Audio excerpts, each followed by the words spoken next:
"So," Bob said after surveying the property line, "you want an 8-foot brick wall about 100 feet long? Standard running bond? We can do that." "Sounds good, Bob," I replied, "but with a small modification. I need reinforced mounting points built into the top course every 15 feet or so." Bob scratched his head. "Mounting points? For lights? Planters?" "Not exactly," I took a breath. "For gargoyles. Stone ones. 6 of them." Bob stopped scratching. He looked at me, then at Sterling's pristine house next door, then back at me. A slow grin spread across his weathered face. "Gargoyles," he rumbled. "On a garden wall. Here?" He chuckled. "All right, pal. Your money. You want places to stick stone beasties? I'll build them strong enough. Just don't blame me if birds refuse to land in your yard anymore." It started, as these sagas often do, with a fence. Not a great fence, I'll admit. Old Bessie, as I called her, was a chain-link job, probably installed sometime during the Carter administration. Rusted in spots? Sure. Did it sag a bit near the big oak tree? Guilty. But critically, it kept my beagle, Buster, a furry escape artist with a PhD in digging under things, securely contained in my backyard here in Pleasant Acres Estates. It also provided a necessary, if slightly transparent, barrier between my yard and the meticulously manicured domain of Mr. Sterling next door. Sterling was Sterling. A man whose lawn was greener than envy, whose hedges were trimmed with laser precision, and who considered anything less than perfect conformity a personal insult. He hated Bessie, hated her utilitarian vibe, her slight imperfections, her very chain-linkness. "Walter," he'd call over, usually while polishing his already gleaming mailbox. "That fence, it truly brings down the neighborhood aesthetic, doesn't it? Rather déclassé." I'd usually just wave vaguely and pretend Buster needed immediate belly rubs, but Sterling wasn't one to be ignored. Eventually, the dreaded cream-colored envelope arrived, nestled amongst bills and junk mail like a rattlesnake in a picnic basket. Official Pleasant Acres Estates, HOA letterhead. "Dear Mr. Green," it read, dripping with passive aggression. "Pursuant to a review by the Architectural Review Committee, ARC, and taking into consideration resident feedback. Sterling, obviously. Your rear boundary fence at 112 Maple Lane has been found non-compliant with Bylaw 21, Section B, Fencing Standards. Chain-link fencing is not an approved material for primary boundary fences. Furthermore, its current state of disrepair negatively impacts community visual harmony. Please submit a plan for the replacement of this fence with an approved style. Ref. Appendix D, Approved Fencing Styles, Options 1 through 3, within 30 days. Appendix D revealed my choices. Flimsy white vinyl picket. Buster would laugh at it. Expensive shadow box wood that required constant upkeep, or an even more expensive ornamental aluminum option that looked like it belonged around a cemetery. All capped at 6 feet. Bessie was technically 6'4" in one section where the ground dipped. The HOA meeting was a masterclass in bureaucratic stonewalling. Me, armed with pictures of Buster halfway under the neighbor's other fence, arguing for function over Sterling's preferred form. Sterling, presenting printouts of Zillow listings, claiming my chain link was single-handedly depressing regional property values. "The bylaws exist to protect our investments, Walter," intoned Mr. Abernathy, the ancient HOA president who seemed less concerned with bylaws and more concerned with staying awake. He peered at the rule book. "Says here, chain link, no good. Height over 6 feet, no good. Gotta pick A, B, or C."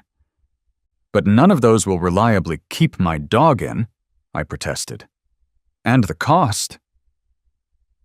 "Maintaining community standards has associated costs," Abernathy replied placidly. "Submit your plan for a compliant replacement. 30 days. I walked out of there steaming. Tear down Bessie? Replace her with something inadequate or bank-breakingly expensive just to satisfy Sterling's obsession with uniformity? Replace it, I fumed, staring at Bessie's familiar rusty diamond pattern later that evening. Fine. If you want something new back there, Abernathy, Sterling, I'll give you something new. Something you won't forget. Something permanent. My first call wasn't to a fencing company. It was to the city building department. I needed to know the rules on walls. Fences in Pleasant Acres were capped at 6 feet and specific materials. But solid boundary walls?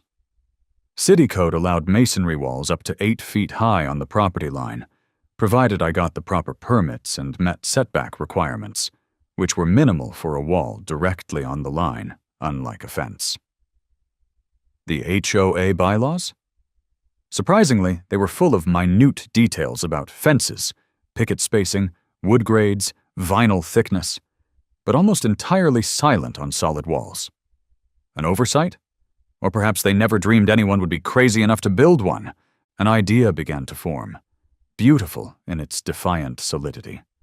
A brick wall, 8 feet high, impenetrable to Buster, impervious to Sterling's complaints about tone, permanent. But just brick? A bit bland, wasn't it? If I was going to go to the trouble and expense of building a wall purely out of spite and necessity, it needed character. It needed drama. It needed to be a statement so loud it drowned out Sterling's whining. Late one night, scrolling through architectural salvage websites, don't ask, I saw them. Gargoyles. Leering, magnificent, stone monstrosities designed to ward off evil spirits, or maybe just nosy neighbors. The absurdity hit me like a ton of bricks, literally. A Gothic fortress wall in suburban Ohio. It was perfect. And spikes. Not real spikes, obviously, but decorative iron finials along the top. Pointy ones, suggestive of medieval battlements. Finding a mason wasn't hard. Bricklayer Bob was a local guy, solid reputation, built like he was carved from granite himself. So, Bob said after surveying the property line, you want an 8-foot brick wall about 100 feet long. Standard running bond, we can do that?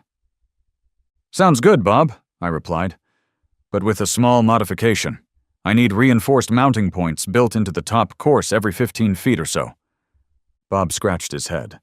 Mounting points for lights, planters? Not exactly. I took a breath. For gargoyles, stone ones, 6 of them. Bob stopped scratching. He looked at me, then at Sterling's pristine house next door, then back at me. A slow grin spread across his weathered face. So, gargoyles, he rumbled. On a garden wall. Here? He chuckled. All right, pal. Your money.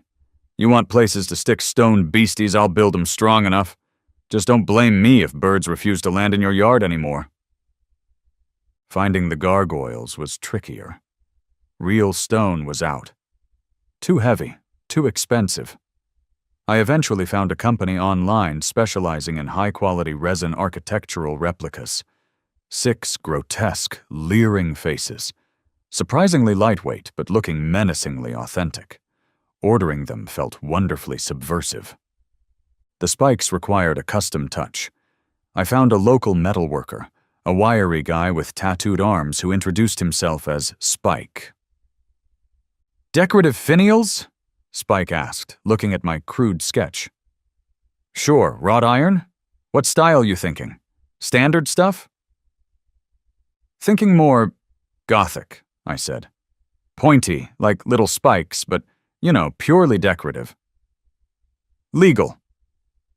Spike's eyes lit up. Gothic spikes, nice. Keep the riffraff out? Or just annoy the neighbors? He grinned. Yeah, I can hammer out something suitably menacing, but probably wouldn't actually impale anyone unless they tried really hard. Black powder coat? Perfect. First, Bessie came down. Seeing the backyard suddenly open felt strange, exposed. But not for long. Bob and his crew arrived, and the transformation began. Footings were dug, concrete poured, passing city inspection with flying colors, much to Sterling's visible disappointment when he rushed over to query the inspector. Then came the bricks, pallet after pallet. The rhythmic thwack of trowels, the grinding hum of the mortar mixer. My backyard became a noisy, dusty construction zone for weeks. Neighbors were, understandably, curious. "Walter, goodness me!" chirped Mrs. Henderson from across the street. "Building a fortress?" "Just ensuring maximum privacy, Carol," I yelled back, "and structural integrity." Sterling watched the proceedings like a hawk circling dying prey. He'd measure the wall's height himself each evening. He complained to Bob about the mortar dust settling on his prize-winning poodles, who, frankly, yapped more than Luciano the rooster ever did in that other story. Bob, a man of infinite patience or perhaps just profound indifference, mostly ignored him. Finally, the brickwork was done. 8 feet of solid, imposing wall stretched along the property line. It already felt dramatically different, more private, more fortified. Then came Gargoyle Day. The 6 large crates arrived, causing a minor sensation on Maple Lane.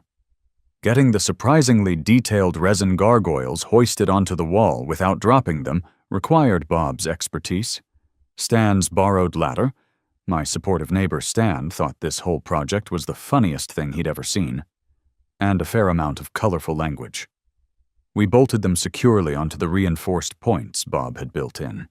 6 pairs of stony eyes now stared out over Pleasant Acres estates, looking wonderfully, terrifyingly out of place. One particularly grotesque specimen had a perfect vantage point directly into Sterling's pristine patio area. The final touch was Spike's custom ironwork. He arrived and expertly installed the pointy black finials along the top of the wall between each gargoyle. They weren't razor-sharp, but they certainly looked the part. Little Gothic exclamation points crowning my masterpiece of malicious compliance. I stepped back, Buster sniffing suspiciously at the base of the wall. It was done. An 8-foot-high, solid brick boundary wall, guarded by 6 leering gargoyles and topped with decorative spikes. In the middle of suburban Ohio. It was breathtaking. It was ludicrous. It was, I had to admit, pretty damn cool. Sterling was going to have an aneurysm. The fallout was immediate and spectacular. I think I actually heard Sterling gasp from inside his house when he first saw the completed wall. His face, when he emerged later to retrieve his newspaper, was a study in apoplectic fury. The official HOA violation notices started arriving via certified mail within 24 hours, practically smoking with indignation. Urgent violation, installation of unapproved structure, masonry wall. Even though walls weren't explicitly regulated like fences. Violation, prohibited architectural style. Medieval/Gothic/prison yard, not permitted. Violation, unapproved materials. Resin gargoyles, wrought iron spikes. Safety hazard warning, installation of potentially dangerous elements, spikes, finials. Demand for immediate removal. Entire non-compliant structure and all associated embellishments. Madam Zara, HOA President Abernathy, left a sputtering voicemail message about unprecedented affronts and exploring all legal avenues. Sterling, naturally, escalated directly to the authorities. He called the police, claiming the spikes posed an imminent danger to the public. 2 officers arrived, looking deeply skeptical as Sterling frantically pointed at the top of my 8-foot wall. "Sir," the first officer said to me, adjusting his cap and squinting up at the finials, "we got a call about, dangerous spikes on your wall." "Spikes, officer?" I feigned innocence.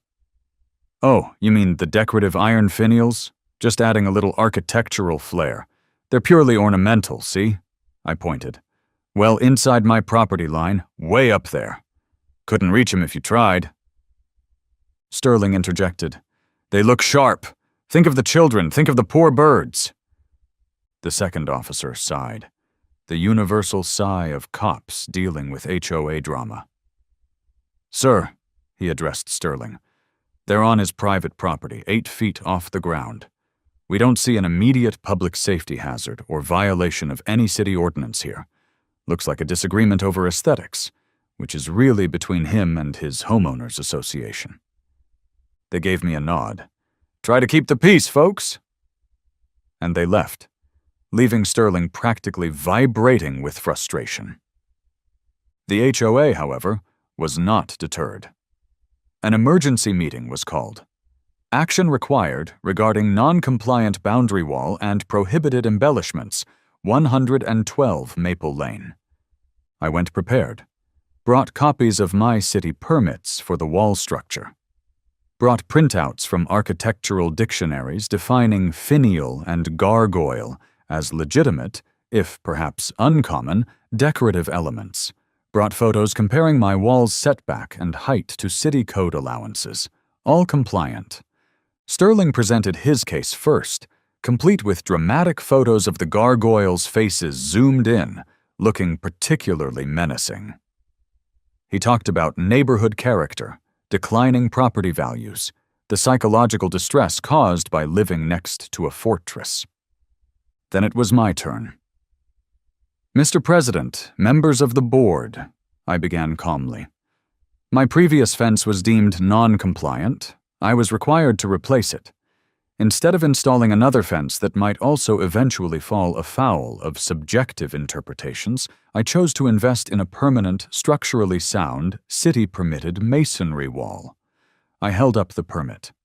The decorative elements, the gargoyles, which are artistically significant figures with a long architectural history, and the iron finials, are additions to this permitted structure. Are gargoyles or finials explicitly prohibited by the bylaws? The bylaws extensively regulate fences, but seem less specific regarding solid walls and their adornments. The HOA lawyer cleared his throat, muttering about aesthetic covenants and deed restrictions being enforceable even if bylaws were vague. Abernathy looked confused. Other board members looked torn between annoyance at me and fear of Sterling. The argument raged. Could they force demolition of a city-permitted wall over purely aesthetic HOA objections? Could gargoyle be interpreted as prohibited statuary? Were the finials spikes or decorations? It was expensive, uncertain legal territory. In the end, they didn't vote for immediate demolition. They voted to levy massive, potentially ruinous fines for every conceivable violation: the unapproved style, the unapproved materials, the hazardous elements, the sheer audacity of it all, and instructed their lawyer to proceed with legal action if I didn't remove the offending elements, gargoyles and spikes, within 30 days. The wall itself, being city-permitted, was harder to attack directly, at least for now. So, where does that leave us? The fines are piling up. My lawyer, yes, I had to get one, is exchanging increasingly passive-aggressive letters with the HOA's lawyer. The gargoyles and spikes remain for now. The wall stands tall. Living behind it is interesting.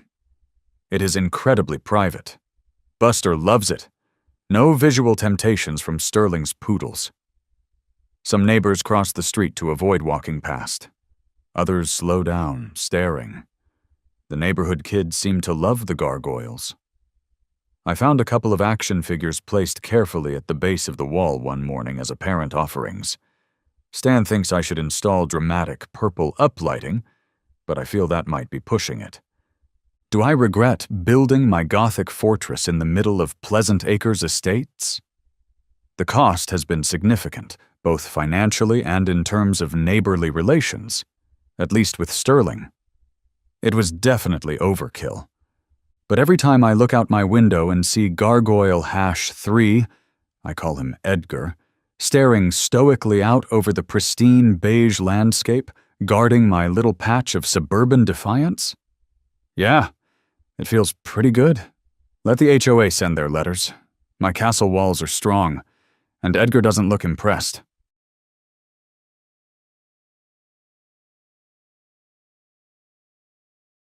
You want to build what? Was the typical response, followed by a long silence and a hesitant, "Are you sure you have the right number?" "A castle gate, huh?" he said, stroking his beard. "Never done one of those before. Usually it's just decks, patios, that sort of thing." "This is a bit different," I admitted. "Different is good," Bob said with a grin. "Different is interesting. And frankly, after 20 years of building beige boxes, I'm ready for something interesting." "So this drawbridge, it's actually going to work? And are we going to need, special permits for the gargoyles?" Moving to Willow Creek Heights was supposed to be a fresh start. After the startup grind, the endless hours, and the eventual exhilarating sale of my company, I craved peace, quiet, and a complete escape from the pressure cooker of city life. What I found, however, was a different kind of pressure, a subtle yet pervasive pressure to conform. The houses were all the same. Rows upon rows of beige and taupe boxes, each with a perfectly manicured lawn, a neatly trimmed hedge, and a complete absence of anything remotely resembling personality. It was like living in a real-life version of the Stepford Wives, only instead of robotic housewives, it was robotic houses. My own house, a modest 2-story colonial, was no exception. It was fine. Beige siding, white trim, a perfectly acceptable, utterly unremarkable front door. And that's where the trouble started. I decided, in a fit of mild rebellion, to paint the front door. Not a shocking color, not anything outrageous, just a deep, rich royal blue. A splash of color, a hint of individuality, a subtle protest against the beige monotony. I just wanted a little color, a little personality, something to break up the monotony of beige and taupe. I thought a royal blue front door was a reasonable compromise. I was wrong. Dead wrong, I thought, as I stood back to admire my handiwork. The blue door, against the backdrop of beige, looked vibrant, alive, almost defiant. In Willow Creek Heights, even a slightly different shade of blue was considered an act of rebellion. I should have known better. The inevitable knock on the now blue door came a few days later. It was a sharp, insistent rap, the kind of knock that radiated authority and disapproval. I opened the door to find myself face to face with the embodiment of HOA tyranny. Brenda Mortimer. Imagine a woman whose wardrobe consisted entirely of beige pantsuits, whose spirit animal was a perfectly manicured boxwood hedge, and whose favorite pastime was enforcing the HOA's endless list of rules and regulations. She was the self-proclaimed guardian of suburban aesthetics, the queen of conformity, and, unfortunately for me, the president of the Willow Creek Heights HOA. She stood on my porch, a clipboard clutched in her hand like a weapon, her expression a mixture of disdain and righteous indignation. "Mr. Smith," she began, her voice as crisp and starched as her beige linen shirt, "I'm afraid we have a problem with your front door." "A problem?" I asked, feigning innocence. "What seems to be the issue?" "The issue, Mr. Smith," she said, her voice rising slightly, "is that it's blue. It's too unique. It doesn't blend in with the established aesthetic of our community. It violates the community vision." She said community vision as if it were some kind of sacred, divinely inspired mandate. "It's just a door, Brenda," I said, trying to remain calm. "It's a color. I like blue." "This isn't about what you like, Mr. Smith," she retorted, her eyes narrowing. "It's about maintaining the harmonious, unified appearance of Willow Creek Heights. We have standards. We have rules." She tapped her clipboard for emphasis. "And your bold choice of color is simply unacceptable. Brenda's visit was followed by an official HOA violation notice, a crisp white envelope containing a sternly worded letter, and a threat of escalating fines. The letter cited obscure bylaws, vaguely worded regulations, and a whole lot of subjective interpretations of acceptable aesthetics. The Willow Creek Heights HOA, it turned out, was a masterclass in petty tyranny. They had rules for everything.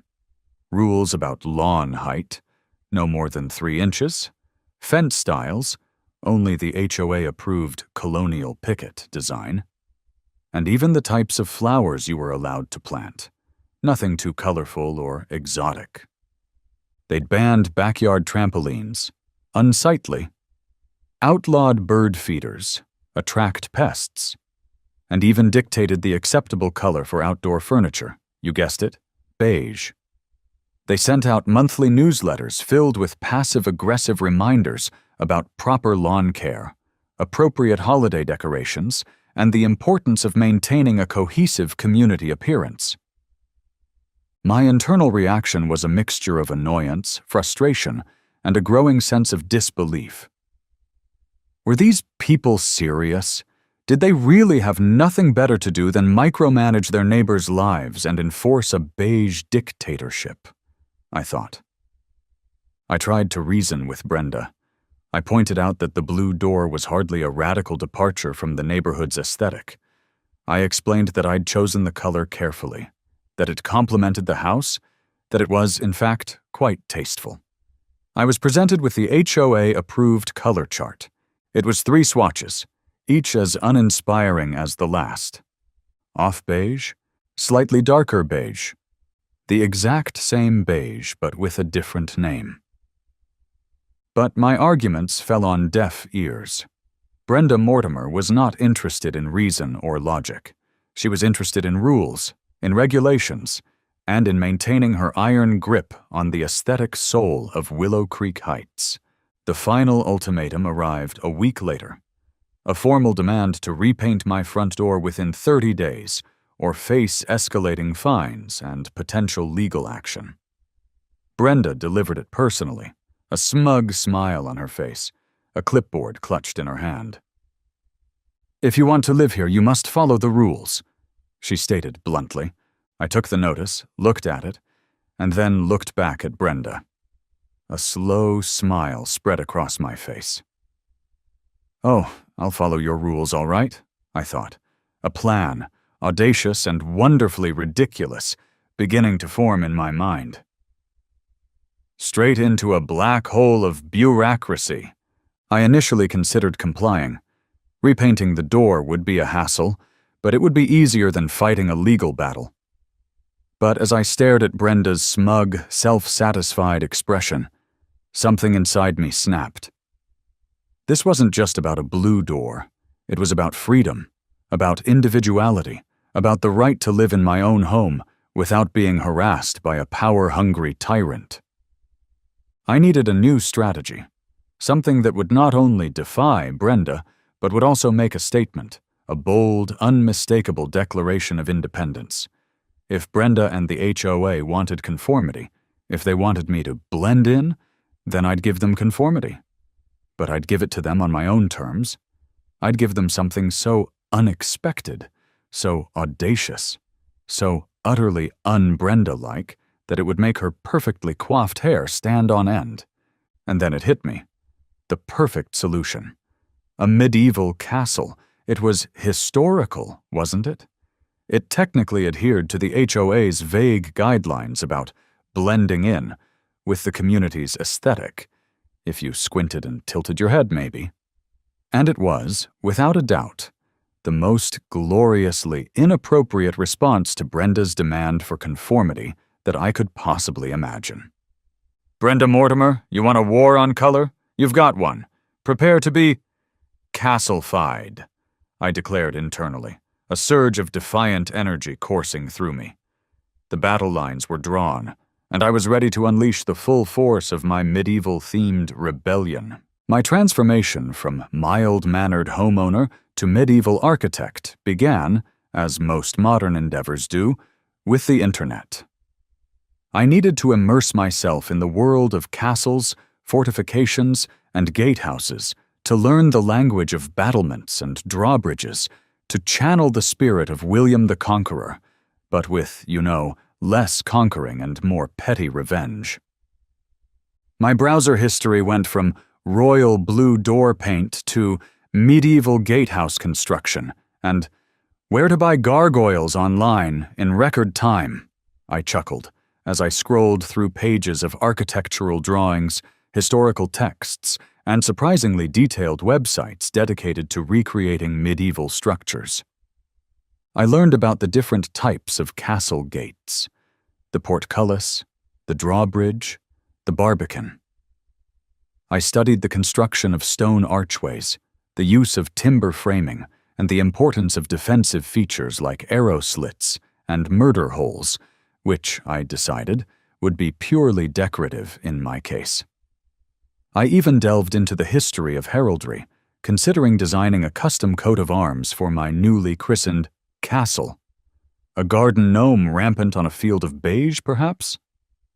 I started sketching out my plans, filling notebooks with drawings of imposing archways, massive wooden gates, and strategically placed gargoyles.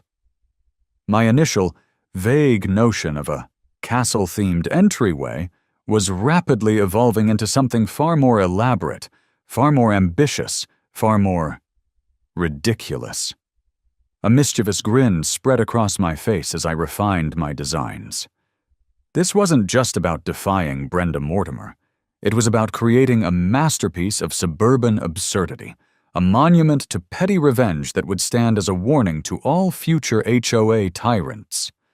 Finding contractors willing to build a medieval castle gate in the middle of a suburban neighborhood was, unsurprisingly, a challenge. Most of the companies I contacted were understandably confused by my request. "You want to build?" "What?" was the typical response, followed by a long silence and a hesitant, "Are you sure you have the right number?" But I persevered, explaining my vision, carefully omitting the HOA revenge aspect, emphasizing the need for authenticity and a historically accurate design. I presented my sketches, my research, and my unwavering determination to transform my front yard into a medieval fortress.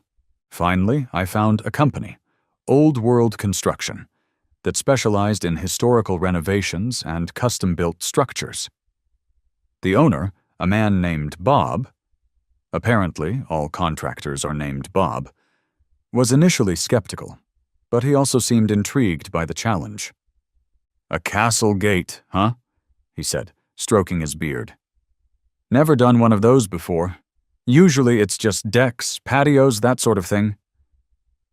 "This is a bit different," I admitted.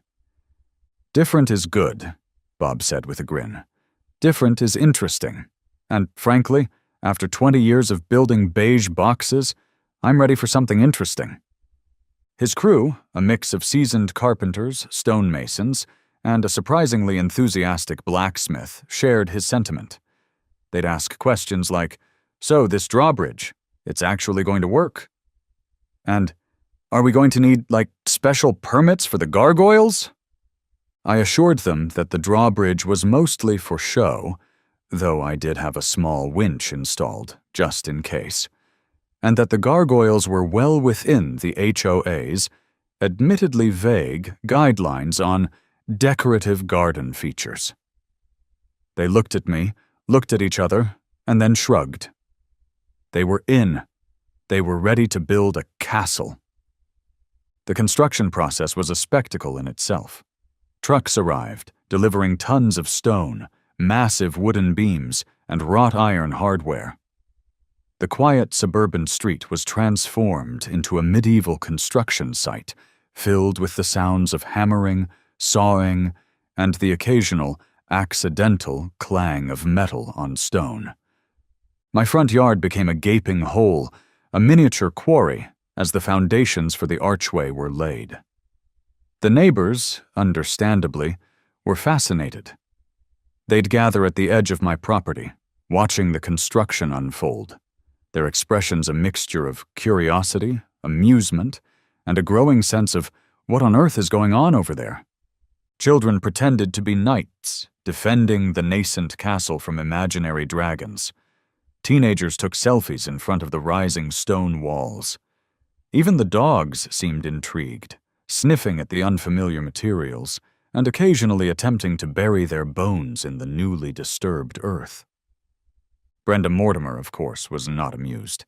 She'd storm over, her face a mask of fury, and demand to know what I was doing. "Just some exterior modifications, Brenda," I'd reply, with a perfectly innocent smile. "Making sure my house blends in with the neighborhood. You know, historical accuracy and all that." I'd casually mention multiple times a day how I just wanted the front of my property to blend in. Her eye twitches were becoming legendary. The construction crew, meanwhile, was having the time of their lives. They'd never built anything like this before, and they embraced the challenge with gusto. They'd come up with their own creative ideas, adding extra flourishes to the design, pushing the boundaries of medieval authenticity, within reason, of course. It was a collaborative effort, a symphony of controlled chaos, all orchestrated to the tune of Brenda Mortimer's mounting horror. And then finally, it was done. My masterpiece. My monument to petty revenge. My suburban castle gate.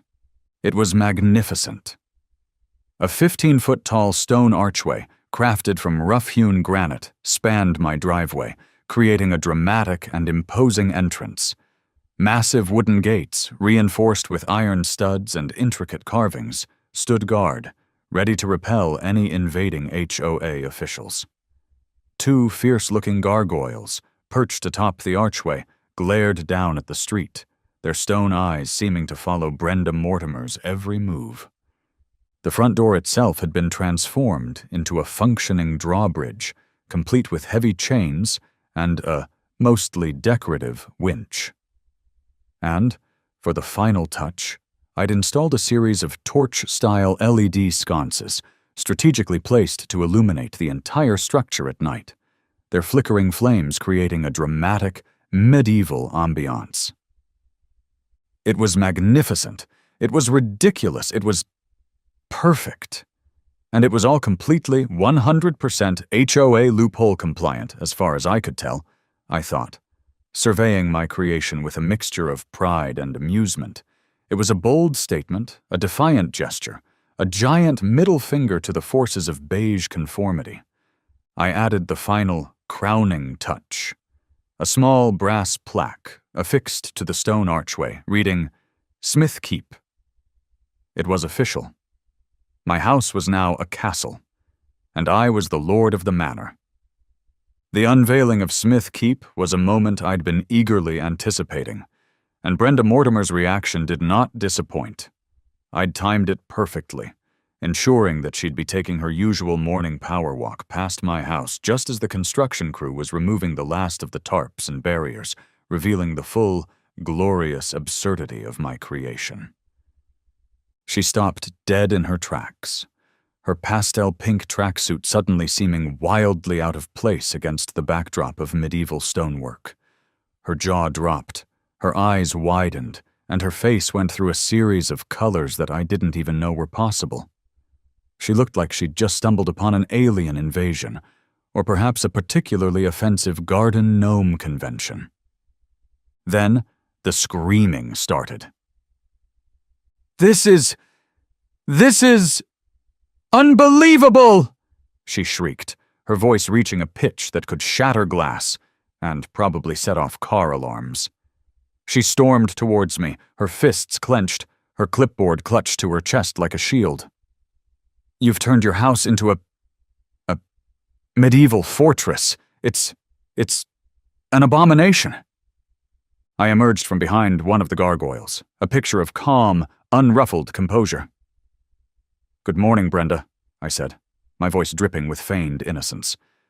"I see you've noticed my exterior modifications. What do you think? I was going for a historically inspired look, Historically inspired?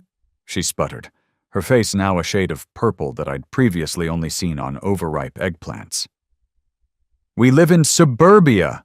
There's no medieval heritage. This is insane. It's a historically inspired entryway, Brenda. I corrected her gently. I'm simply embracing the architectural heritage of our community. I gestured towards the imposing stone archway, the massive wooden gates, the flickering torch sconces. I'm trying to blend in, remember? Isn't that what the HOA wanted? Blend in? She roared. You call this blending in? It's preposterous. It's a castle in the middle of Willow Creek Heights. Watching Brenda's face contort with rage and disbelief was more satisfying than any approved shade of beige could ever be, I thought, struggling to suppress a laugh. She was practically vibrating with fury, her perfectly coiffed hair threatening to come undone. It was a performance for the ages, a meltdown of epic proportions. And I was enjoying every second of it. Brenda, predictably, called an emergency HOA meeting, demanding immediate action to address the castle crisis.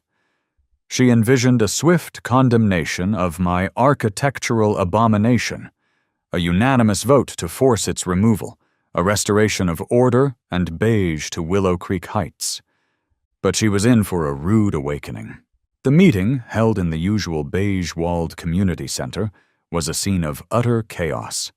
Brenda, looking increasingly unhinged, ranted and raved about the dangers of medieval architecture, the aesthetic blight on the neighborhood, and the urgent need to take action.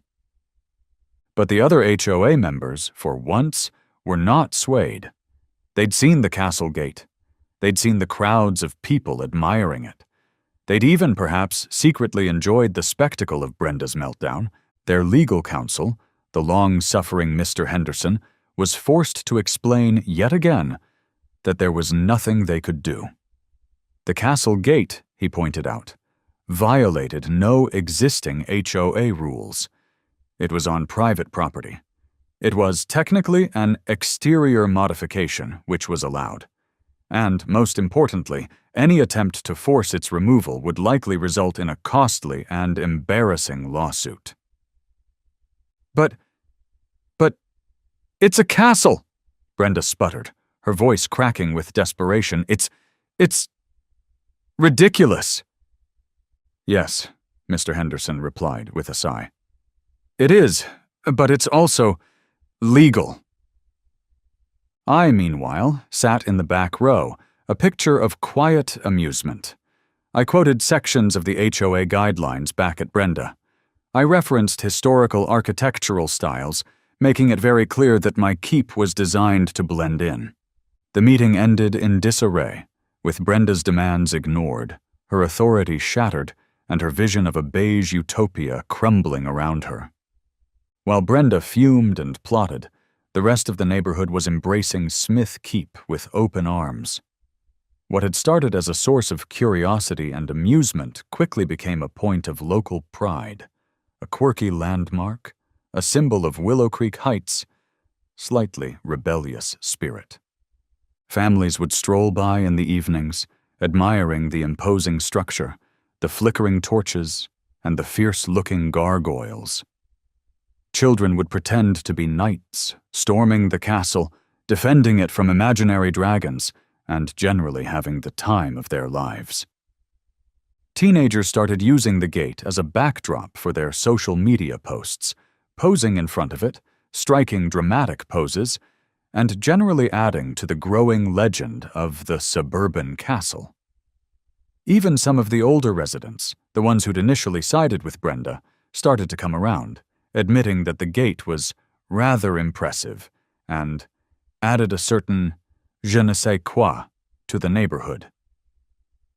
It became a gathering place, a conversation starter, a source of community pride. People would bring their out-of-town guests to see it, boasting about the crazy castle house on their street.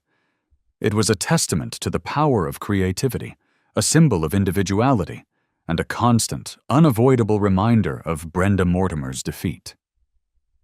And then, the ultimate irony, the local historical society got involved. They'd heard about Smith Keep, seen the photos online, and decided that it was, in their words, a whimsical tribute to medieval architecture and a valuable addition to the community's cultural landscape. They contacted me, offering to officially list the property as a site of minor historical interest.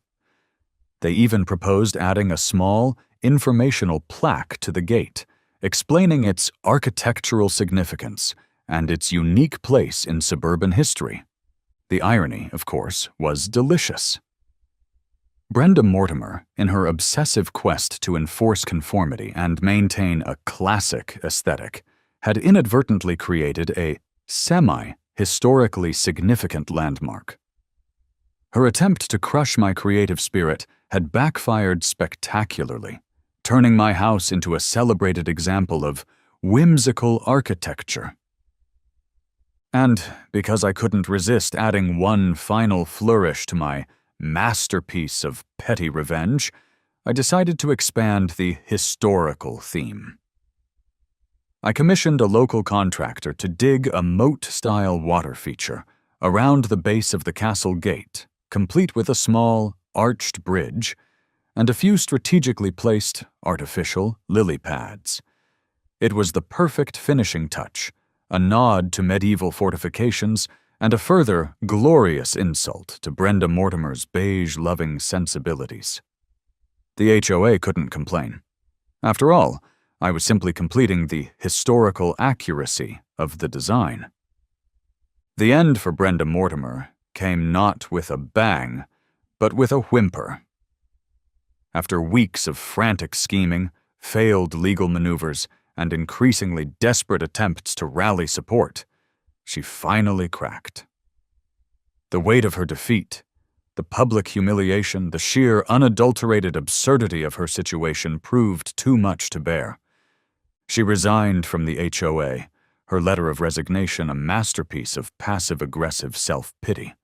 She blamed everyone but herself, claiming she was the victim of a coordinated campaign of harassment and a neighborhood-wide conspiracy to undermine her authority. She vowed to fight for the soul of Willow Creek Heights, but everyone knew it was over. Her reign of beige terror was finished. She'd been defeated, not by lawyers or lawsuits, but by a medieval castle gate, a moat, and the collective will of a neighborhood that had finally had enough of her tyranny.